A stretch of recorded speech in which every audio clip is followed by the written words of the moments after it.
Good day, listeners. I hope you had a wonderful start to your morning as I, Sheila Melianto, together with my fellow member Beatriz Evon Moronia and Angelica Gonzalez, will be discussing a new literary text entitled The Prince by Niccolo Machiavelli. But before we dive to discuss the summary, first, what do we know about the author? Niccolo Machiavelli was born on May 3, 1469 in Florence, Italy. After returning to Florence in 1494, he witnessed the expulsion of the Medici family, an oligarchic despot who had ruled Florence for decades. At the age of 29, Machiavelli entered the Florentine government as head of the Second Chancery and secretary to the Council of Ten for War, leading to him being known as the Florentine Secretary. In 1512, the Medici family regained control of Florence and Machiavelli was dismissed from office. A year later, he was wrongly accused of participating in a conspiracy to restore the Republic. So he was held in jail for 3 weeks and tortured on the rack. There, Machiavelli drafted The Prince and dedicated it to the Medicis, perhaps to get into their good graces. The Prince was written in Italian in 1513, dedicated by Niccolò Machiavelli to a member of Florence's ruling Medici family, specifically to Lorenzo de' Medici. The Prince is a treatise of practical advice to rulers on winning and keeping power, navigating deceit to achieve goals. The more than 5-century-old work continues to be central to the realist school of political thought. And also, the literary text contains 26 chapters. Chapter 1: How many kinds of principality there are and the ways in which they are acquired. Machiavelli starts by providing a categorization of governments that have existed in history. He claims there are only two sorts of government: republics and principalities. According to Machiavelli, the defining characteristic of a principality is heredity, that is, rulership is passed down through a family. Next, Machiavelli introduces a subcategorization of principalities. They can be old, meaning the ruling family has been in power for a long time, or they can be new, meaning the ruling family takes territory to start its own domain or to add to its existing domain. Chapter 2: Hereditary Principalities. Machiavelli discusses principalities that have long been under the rule of the family of a prince. In such a situation, the job of ruling is easier for the prince.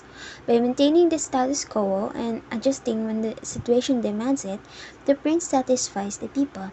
Even if the prince is deposed, he will have a good chance to retake his domain as long as he lives. When the new prince begins to have difficulties keeping his people satisfied, they will want the old prince back. At the very least, the people will not hinder the old prince if he tries to retake his domain. They may even agitate for his return. Chapter 3: Composite Principalities. Machiavelli discusses the difficulties encountered in ruling over newly acquired domains. A fundamental problem in acquiring a new domain is the danger of earning the hatred of the people in new territories. He argues that there is no way to avoid causing harm to new subjects. At the very least, the prince will upset habitual ways of life. More likely, he will have to take the lives or property of some of the people and threaten to do the same to others. Chapter 4: Why the kingdom of Darius conquered by Alexander did not rebel against his successors after his death. Machiavelli addresses a particular historical example, namely the success of the ancient Greeks in maintaining the empire of Alexander the Great after his death. Machiavelli examples introduces another distinction among types of principalities: those that are governed by ministers appointed by the prince, and those that are governed by noble families with their own claims to land and power. The France had a king at this time. It also had many other nobles, who had some ancestral claim to the land they inhabited. The power of these nobles did not depend solely on the will and favor of the king. In contrast, the Persian Empire was governed by appointed ministers called satraps. Because these ministers had only power given to them by the prince, they had no influence beyond what the prince provided them. Chapter 14: How a Prince Should Organize His Militia. Machiavelli emphasizes the importance of a prince being skilled in warfare. A prince therefore must have no other object or thought, nor acquire skill in anything except war, its organization, and its discipline. In addition to organizing and training his military force, Machiavelli states that an effective prince will hunt to become used to physical exertion and to learn the details of his land, will consider and discuss with advisor for possible battle scenarios, and will read military history to understand why rulers of the past won victories or suffered defeats and adjust his own plans accordingly. Chapter 15: The Things for which Men and especially Princes are praised or blamed. The gulf between how one should live and how one does live is so wide that a man who neglects what is actually done for what should be done moves toward self-destruction rather than self-preservation. Expanding on this statement, Machiavelli says that an effective prince must not flinch from being blamed for vices which are necessary for safeguarding the state. Correspondingly, he must not seek to be virtuous in ways that would pose a danger to the safety and stability of the state. Chapter 23. How flatterers should be ignored. If a prince picks ministers, he should steer clear of flatterers, promote integrity, and punish egotism. A prince must think carefully about who addresses. The prince should incentivize truth-telling among his advisors by providing bonuses to those who do so. This way, he won't be surrounded by psychopaths but will still be able to make informed decisions. To be effective, the prince must make it very apparent that he will listen to no one save his trusted advisors. In addition, he has to tell his advisors that he only wants to hear their opinions when he specifically asks for them. By acting in this manner, he demonstrates to everyone that he is not only in command but also reasonable. Chapter 24. Why the Italians lost their states is discussed. Two Italian princes from Machiavelli's own time are cited as examples of those who were unable to keep their states. The military organization of both the King of Naples and the Duke of Milan, he contends, were flawed, and neither leader had a firm grasp on the moods of his subjects. It has been said that these two princes are like Philip and Macedon, a famous ancient monarch. Unfortunately for him, a more formidable military force assaulted his land. Conversely, Machiavelli claims that Philip's military and diplomatic prowess helped him keep much of this empire. Chapter 26. Call to free Italy from the barbarians. In direct communication with Lorenzo di Piero de' Medici, Machiavelli urges the Medici leader to consider his arguments carefully. If Lorenzo follows the instructions of the prince, he will be able to free Italy from the grip of foreign powers and turn it into a prosperous nation according to this person.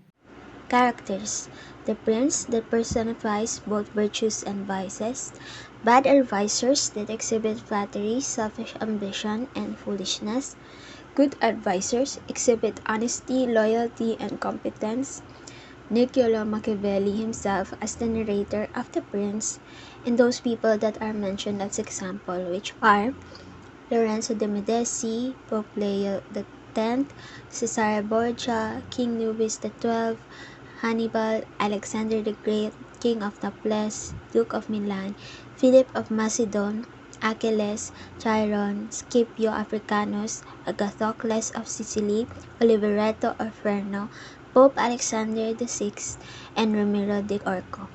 Setting: the text was written in Florence, Italy, year 1513. Conflict: man versus man.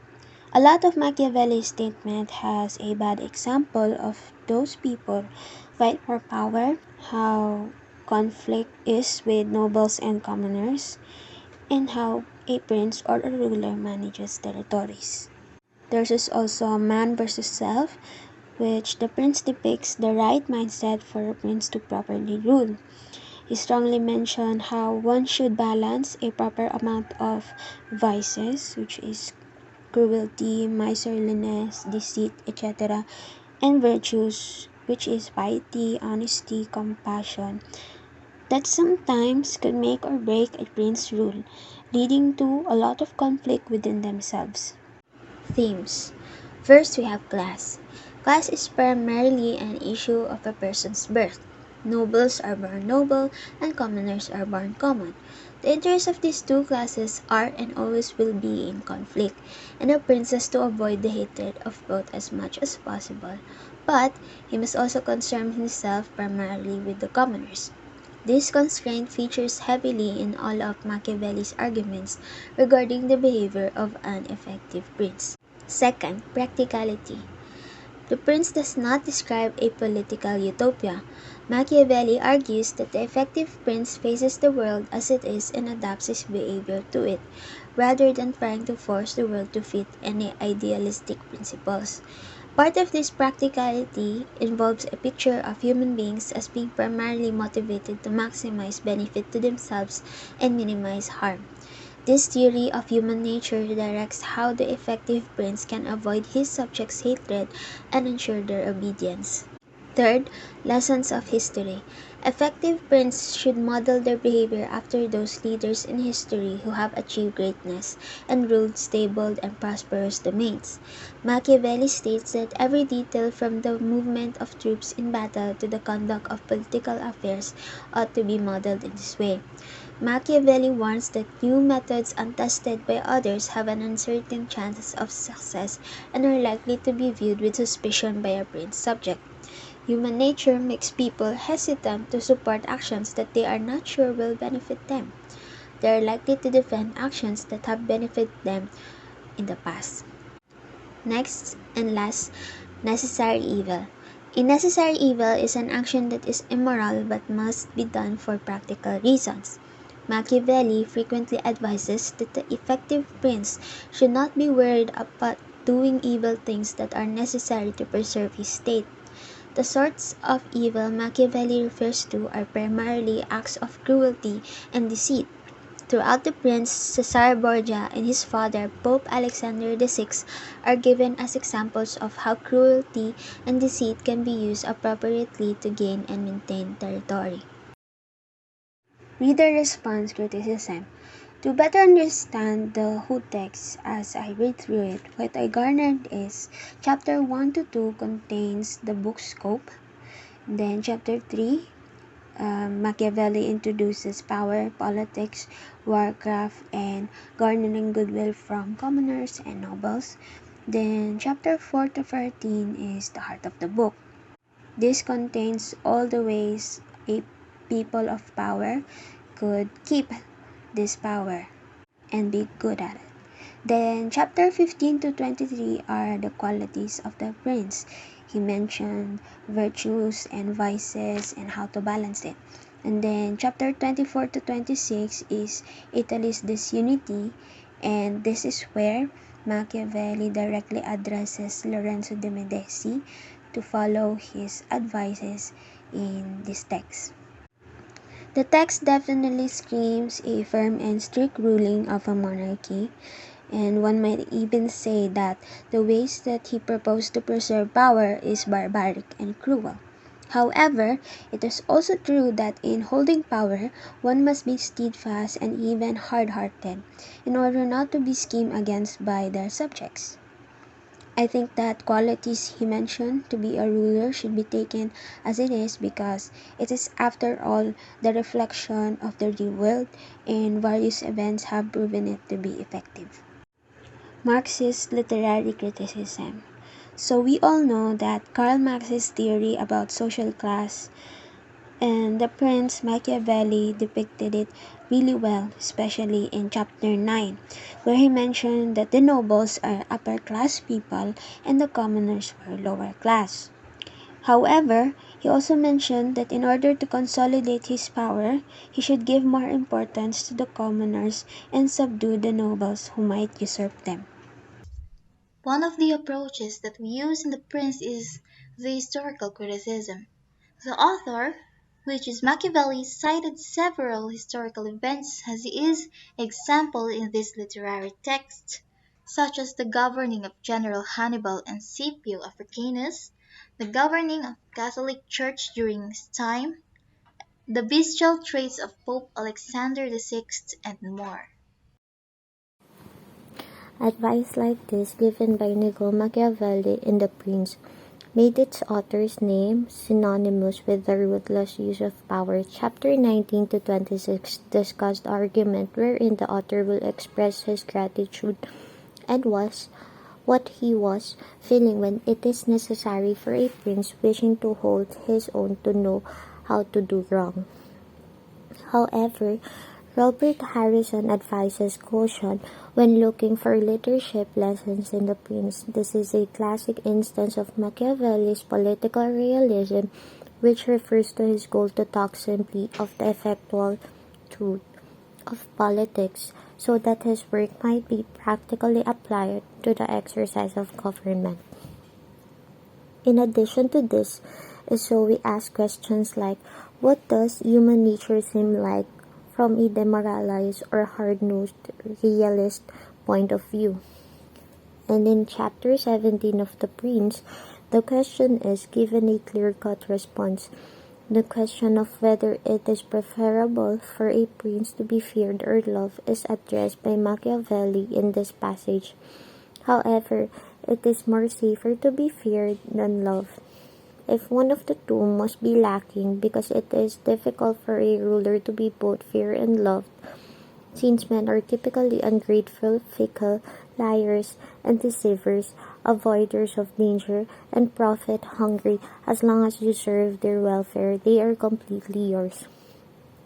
They will give you their blood, possessions, lives, and children when the opportunity arises. But when it does, they will turn against you. And the prince who builds his foundation solely on their promises, being devoid of other preparations, perishes. Because men are terrible beings who break bonds of commitment whenever their own interests are at issue. They are less anxious to harm someone who makes himself like that no one who makes himself fear. However, terror is created by a fear of punishment that will never leave you. No one wanted to play